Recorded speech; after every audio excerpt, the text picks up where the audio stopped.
going to play something for you from the Song of God, or Bhagavad Gita, chapter 2, verse 48. And you can find this and all the other chapters of Bhagavad Gita on a website called holy-bhagavad-gita.org. I'll try and leave comments or a link in the show notes for you. But this is chapter 2, verse 48. Give it a listen, and then we'll come back and we'll talk about what it means. Yogastha kuru karmani sangam tyaktva dhananjaya siddhya siddhyo samo bhutva samatvam yoga uchyate.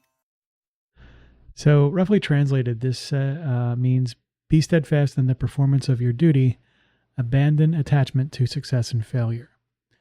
And when we talk about that from a Masonic context, it is really quite beautiful how well that interlays with a lot of the working tools of the craft.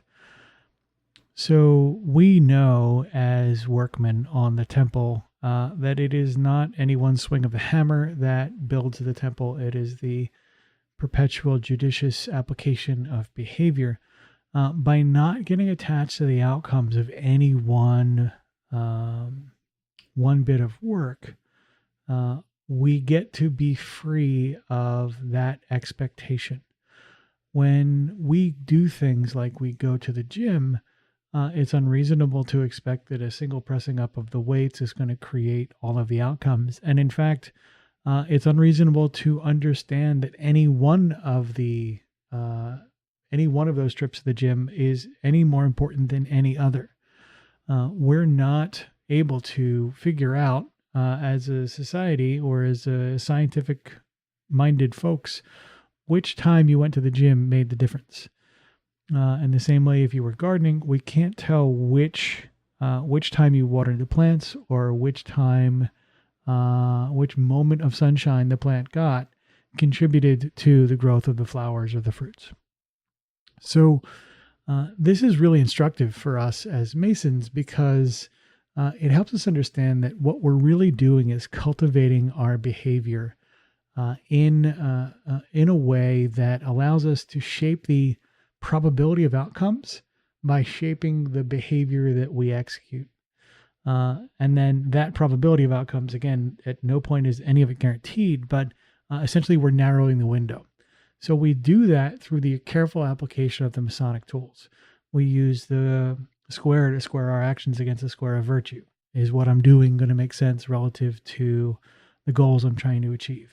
Am I plumb? Am I doing this with rectitude? Am I doing the work that I'm doing in a way that is the most upright performance relative to my character and the intent of the grand architect of the universe? And again, how all these pieces fit together.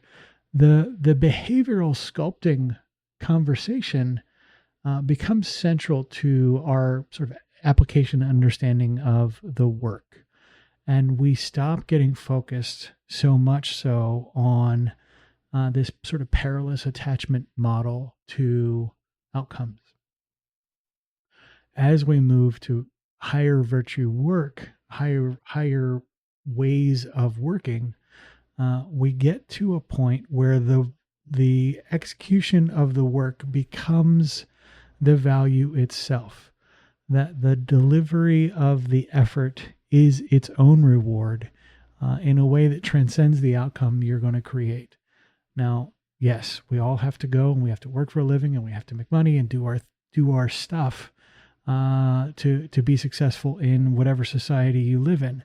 At the same time, if that work is not bringing you the growth and the reward and the sort of inherently in the work itself, the value, then no outcome is sort of conversely going to be worth the work that you're doing.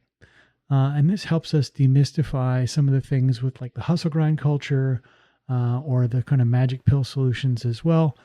You really can move past a lot of that noise when you understand that the work is in and of itself its own benefit and its own reward, its own mechanism for growth and development. So as you are going about your day to day, remember chapter 2, verse 38 of the Gita, don't get attached to the outcomes.